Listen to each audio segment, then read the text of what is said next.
What would a celebration be without food? And today I'm bringing you a highly customizable and family-friendly option for your next celebration.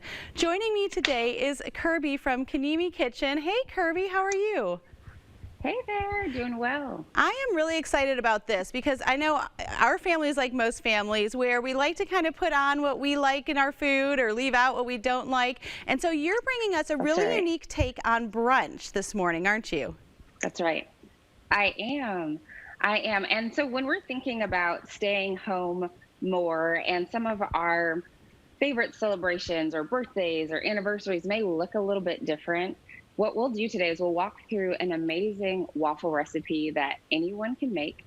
But then we're going to also build out a brunch board. So it's taking something that you eat all the time, but making it a little bit more special and perfect for a celebration. So I'll walk you through how to make that waffle recipe, and then we're going to assemble a really beautiful board. And like you said, that's highly customizable to your family's favorites. I love it. I love it. So before we walk through those steps, I just want to let everyone know too that this is something that is doable from home. So you're going to take us through the waffle recipe, but then there's all of those components that we can really customize based on what we have or what your family likes.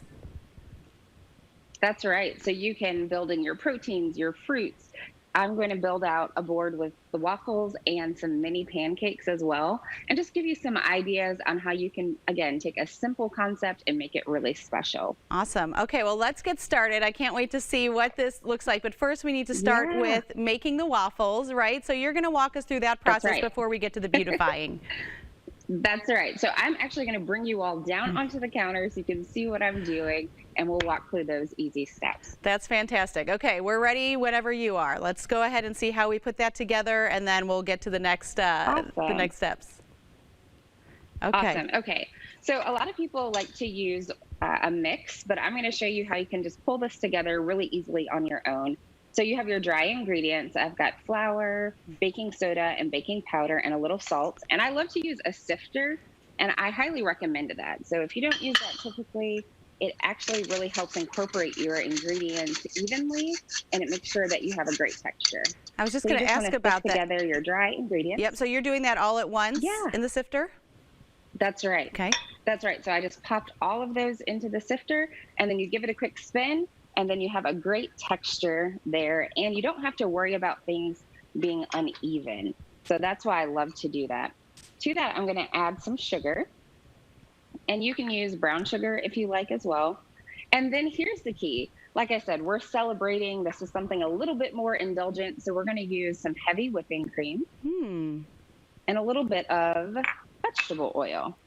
And this is also highly customizable. So if in your family you like to use almond milk or coconut milk, you can definitely do that as well. So we're going to start incorporating that together. And that's going to make it really fluffy too, and I bet. Waffles are my favorite. Oh my gosh, yes. And that melt in your mouth factor that you want, you definitely get that. And then we're going to add in 2 eggs. And I like to make sure to crack my eggs separately, so that you can check them out, make sure there's nothing crazy going on. And this is a great idea to get the family involved in, whether it's your kids or your grandkids. So that's a job that I used to love when I was like 5 years old. It was to be the egg cracker. So yes, that's such a good idea to get the family involved. I love it. Yeah, kids always eat what they help make. We've got just a couple minutes left. I want to make sure we don't miss the assembly. So after, I see you putting some vanilla in there. That's right. And I am a huge fan of vanilla. So we're going to add our vanilla, and then we're going to just pop this right into our waffle iron. And while we do that, I'm going to show you the board that I have started. I love it. This is what can seem really intimidating, but you're going to kind of break it down for us, right? That's right. That's right. So you can use any board that you have. And I just love this wooden board, and I've assembled some mini pancakes. Use some glass containers or clear containers. We've got some chicken sausage here, and also some watermelon and some cherries.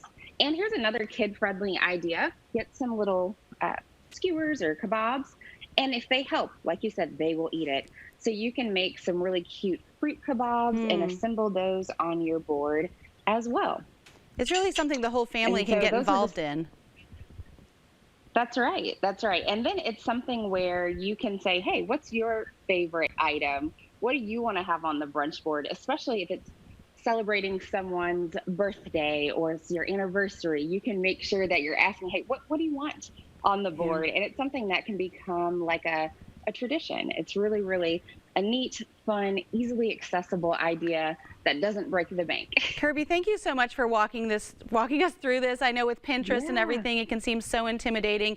You've not only made it relatable, but delicious. If you want to find more great recipes from Kirbee Miller, you can go to KiNiMi Kitchen. We'll have the recipe on the SamiConeshow.com. I hope you try this unique and delicious way for your next celebration at home. Thanks so much, Kirbee. Thanks for having me. Enjoy. Bye. Bye. Thank you. We'll be right back.